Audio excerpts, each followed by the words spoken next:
Welcome to BrainBite Tutorials. नमस्कार। कभी सोचा है हमारे जो फेवरेट कार्टून्स हैं वो बनते कैसे हैं, या कोई अपना खुद का गेम कैसे बना लेता है? आज ना हम स्क्रैच जूनियर की दुनिया में कदम रखने वाले हैं। ये एक ऐसा मजेदार टूल है जो हमारी कल्पना को, मतलब जो कुछ भी हम सोचते हैं उसे स्क्रीन पर जिंदा कर सकता है। तो चलिए शुरू करते हैं। पता है, एनिमेशन का सफर 100 साल से भी ज्यादा पुराना है। पहले के आर्टिस्ट ने क्या किया, उन्होंने तस्वीरों को इस तरह से चलाना शुरू किया कि वो हमें चलती फिरती दिखें। सोचिए, ये सब कुछ हाथ से बनाए गए चित्रों से शुरू हुआ, जैसे कि ये फैंटास्मैगोरी, है ना कमाल की बात। और आज टेक्नोलॉजी ने इस काम को बहुत ही आसान बना दिया है। मतलब हाथ से चित्र बनाने की उस दुनिया से हम काफी आगे बढ़ चुके हैं। अब हमारे पास स्क्रैच जूनियर जैसे शानदार टूल्स हैं, और इनकी मदद से पता है क्या, कोई भी अपनी एनिमेटेड कहानियां और मजेदार गेम्स बना सकता है। तो आज हम क्या क्या करने वाले हैं? सबसे पहले एनिमेशन की दुनिया को समझेंगे, फिर स्क्रैच जूनियर से जान पहचान करेंगे कि ये दिखता कैसा है। उसके बाद अपना पहला प्रोजेक्ट बनाएंगे, फिर समझेंगे कि ये अलग अलग ब्लॉक्स क्या काम करते हैं, और हाँ, आखिर में थोड़ी प्रैक्टिस भी तो करनी है। एनिमेशन आखिर ये है क्या? बहुत आसान शब्दों में बताऊं तो ये तस्वीरों और कैरेक्टर्स में जान डालने की कला है।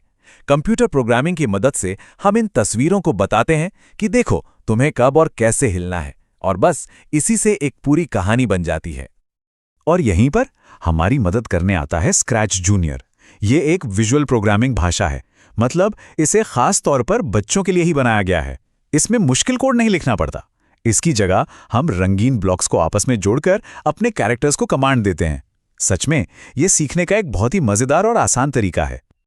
बहुत बढ़िया। तो चलिए अब इस टूल को थोड़ा और करीब से देखते हैं। जैसे ही हम स्क्रैच जूनियर खोलते हैं ना, हमारे सामने इसकी मेन स्क्रीन आ जाती है। चलो इसके अलग अलग हिस्सों को समझते हैं।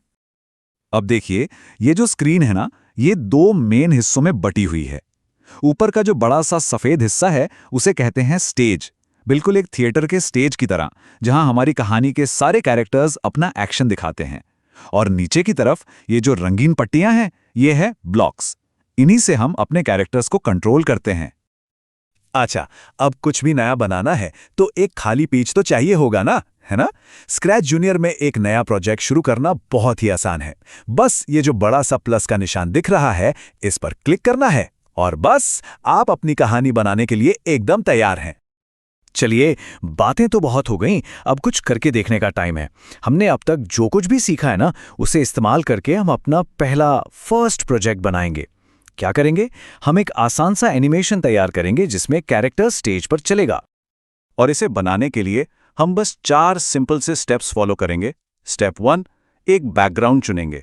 स्टेप 2, एनिमेशन शुरू करने के लिए एक ट्रिगरिंग ब्लॉक जोड़ेंगे। स्टेप 3, कैरेक्टर को चलाने के लिए मोशन ब्लॉक्स यूज करेंगे। और स्टेप 4, स्क्रिप्ट को खत्म करने के लिए एक एंड ब्लॉक लगाएंगे। बस। चलो पहले स्टेप से शुरू करते हैं। बैकग्राउंड। अपनी कहानी के लिए एक सीन तो चाहिए ही। स्क्रीन पर ऊपर की तरफ देखिए, वहां एक बैकग्राउंड आइकन है, उस पर क्लिक करें। अरे वाह, देखिए कितने सारे ऑप्शन हैं। अपनी पसंद का कोई एक चुन लीजिए और फिर टिक मार्क से उसे कंफर्म कर दीजिए। बहुत अच्छे। अब एनिमेशन को शुरू करने के लिए कोई बटन तो चाहिए, है ना? इसके लिए हम यूज करेंगे पीले ट्रिगरिंग ब्लॉक्स। इनमें से स्टार्ट ऑन ग्रीन फ्लैग वाले ब्लॉक को नीचे प्रोग्रामिंग एरिया में खींच कर ले आइए। ये बिल्कुल एक स्टार्ट बटन जैसा है, मतलब जैसे ही हम हरे झंडे पर क्लिक करेंगे, हमारी स्क्रिप्ट काम करना शुरू कर देगी। और अब आता है सबसे मजेदार हिस्सा, अपने कैरेक्टर को चलाना। नीले मोशन ब्लॉक्स पर चलते हैं। वहां से दाईं ओर ले जाने वाले तीर और ऊपर ले जाने वाले तीर वाले ब्लॉक्स को खींचकर अपने पीले ब्लॉक्स से जोड़ दीजिए, बिल्कुल ऐसे। अच्छा, हर ब्लॉक के नीचे एक नंबर लिखा है ना? उस पर क्लिक करके आप उसे बदल सकते हैं। चलो इसे 4 कदम दाईं ओर और 2 कदम ऊपर चलने के लिए सेट करते हैं। और हाँ, एक बहुत जरूरी बात, हर स्क्रिप्ट का एक अंत भी तो होना चाहिए। लाल एंड ब्लॉक्स में से एंड ब्लॉक को अपनी स्क्रिप्ट के आखिर में लगा दीजिए। ये प्रोग्राम को बताता है कि भाई सारे कमांड्स पूरे हो गए, जैसे हम सेंटेंस के आखिर में फुल स्टॉप लगाते हैं। चलो अब स्टेज के ऊपर जो हरा झंडा है उस पर क्लिक करिए और देखिए अपने कैरेक्टर को चलते हुए। शानदार, देखा, अपना पहला एनिमेशन बना लिया। अब जब हमने इन ब्लॉक्स का इस्तेमाल कर ही लिया है, तो चलिए हर तरह के ब्लॉक के काम को थोड़ा और डिटेल में समझते हैं। आखिर ये सब हमारे प्रोग्रामिंग के टूल्स जो है ना। सबसे पहले आते हैं पीले ट्रिगरिंग ब्लॉक्स। जैसा इनका नाम है वैसा ही काम है। ये किसी भी स्क्रिप्ट को ट्रिगर करते हैं, मतलब शुरू करते हैं। ये हमेशा ही किसी भी कोड की शुरुआत में लगते हैं। एक तरह से ये हमारे कैरेक्टर को गो कहने का सिग्नल देते हैं। इसके बाद हैं नीले मोशन ब्लॉक्स। ये ब्लॉक्स हमारे कैरेक्टर के हर एक मूवमेंट को कंट्रोल करते हैं। इनसे हम बता सकते हैं कि दाईं ओर जाना है, बाईं ओर जाना है, ऊपर कूदना है या फिर गोल गोल घूमना है। ये हैं असली एक्शन ब्लॉक्स।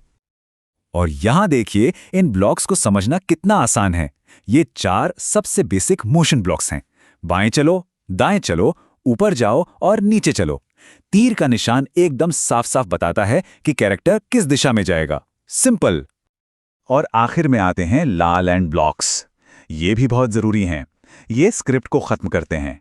याद है, जैसे किसी वाक्य के अंत में हम फुल स्टॉप लगाते हैं, ठीक वैसे ही स्क्रिप्ट के अंत में एंड ब्लॉक लगता है।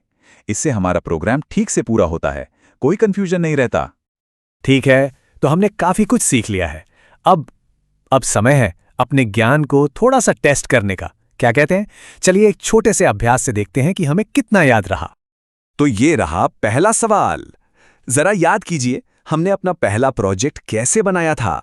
एक स्क्रिप्ट बनाने के लिए ब्लॉक्स का सही सीक्वेंस, सही क्रम कौन सा होना चाहिए। स्क्रीन पर देखिए, आपके सामने 2 ऑप्शन है, ऑप्शन ए और ऑप्शन बी। सोचिए, स्क्रिप्ट शुरू कैसे होती है, फिर एक्शन कैसे होता है और वो खत्म कैसे होती है। आराम से सोचकर बताइए कौन सा क्रम सही है। और सही जवाब है ऑप्शन बी। बहुत अच्छे। हमेशा याद रखिए, एक सही स्क्रिप्ट हमेशा पीले ट्रिगरिंग ब्लॉक से शुरू होती है, बीच में नीले मोशन ब्लॉक्स या दूसरे एक्शन ब्लॉक्स आते हैं, और वो हमेशा एक लाल एंड ब्लॉक पर ही खत्म होती है। तो अब आप स्क्रैच जूनियर की बेसिक बातें जान गए हैं। मतलब अब आपके पास अपनी दुनिया बनाने, अपनी कहानियां सुनाने और अपने गेम्स डिजाइन करने के लिए सारे जरूरी टूल्स हैं। तो अब सवाल यह है कि जब आप अपनी कहानी बनाएंगे तो वो क्या होगी। सोचिए, आपकी कल्पना की कोई सीमा नहीं है।